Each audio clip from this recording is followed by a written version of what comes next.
Hi friends, வாங்க தக்காளி குருமா எப்படி பண்ணுறதுன்னு பார்க்கலாம்.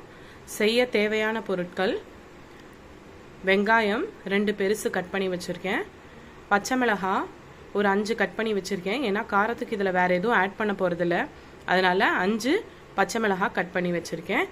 தக்காளி ஒரு 6 பெரிய சைஸ் தக்காளி 6 கட் பண்ணி வச்சுருக்கேன். அதுக்கப்புறம் கருவேப்பிலை 2 கொத்து.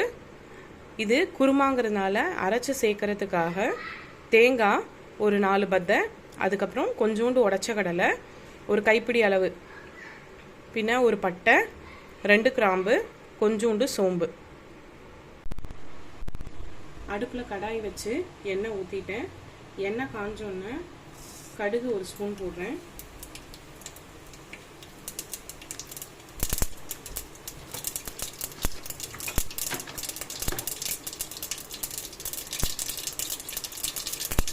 கடுகு பொரிஞ்சோன்னே கருவேப்பிலை போடுறேன்.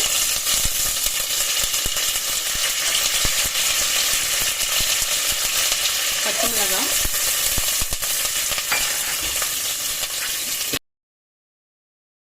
வெட்டி வச்ச வெங்காயத்தை போட்டுக்கிட்டேன். இப்போ வதக்குறேன். வெங்காயம் நல்லா வதங்கணும்.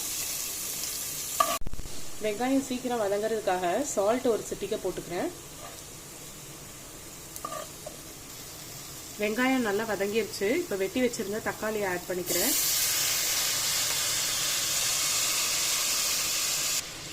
தக்காளி நல்லா வதங்கணும். வதங்கினதுக்கு அப்புறமா நம்ம எடுத்து வச்சிருந்ததை அரைச்சி இதில் ஆட் பண்ண போகிறோம். பாருங்க, ஓரளவுக்கு வதங்கிருச்சு. வதங்கினோன்னா இப்போ நான் மஞ்சத்தூள் போடுறேன், 1/4 ஸ்பூனு. மஞ்சத்தூள் போட்டு கலந்துட்டேன். இப்போ ஒரு 5 நிமிஷம் இருக்கட்டும். இனி கொஞ்சம் நல்லா வெந்ததுக்கப்புறம் அரைச்ச விழுதை இதில் ஆட் பண்ண வேண்டியது தான்.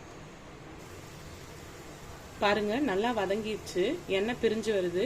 இந்த டைமில் நம்ம என்ன பண்ணணும்னா அரைச்சி வச்ச விழுதை ஆட் பண்ணிடணும். ஏற்கனவே நம்ம தேங்காய் எடுத்து வச்சிருந்தோம் இல்லையா, அதை அரைச்சதை இதில் ஆட் பண்ணிடணும். தண்ணி ஊற்றணும். 1 டம்ளர் தண்ணி ஆட் பண்ணியிருக்கேன். நல்லா மிக்ஸ் பண்ணிட்டு உப்பு கரெக்டாக இருக்கான்னு பார்த்துக்குங்க. உப்பு கரெக்டாக இல்லைன்னா கரெக்டாக இருக்கிற அளவுக்கு ஆட் பண்ணிக்கோங்க. இன்னும் கொஞ்சம் கூட தண்ணி சேர்க்கலாம். இன்னும் 1 டம்ளர் தண்ணி சேர்க்கணும். பாருங்க, இன்னொரு டம்ளர் தண்ணி கூட ஆட் பண்ணிக்கிறேன்.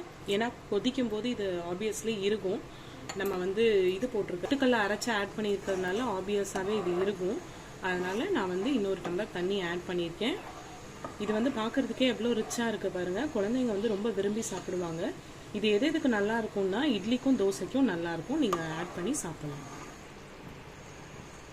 பாருங்க, இது ரெடி ஆயிடுச்சு. எவ்வளோ ரிச்சாக க்ரீமியாக இருக்குன்னு பாருங்க.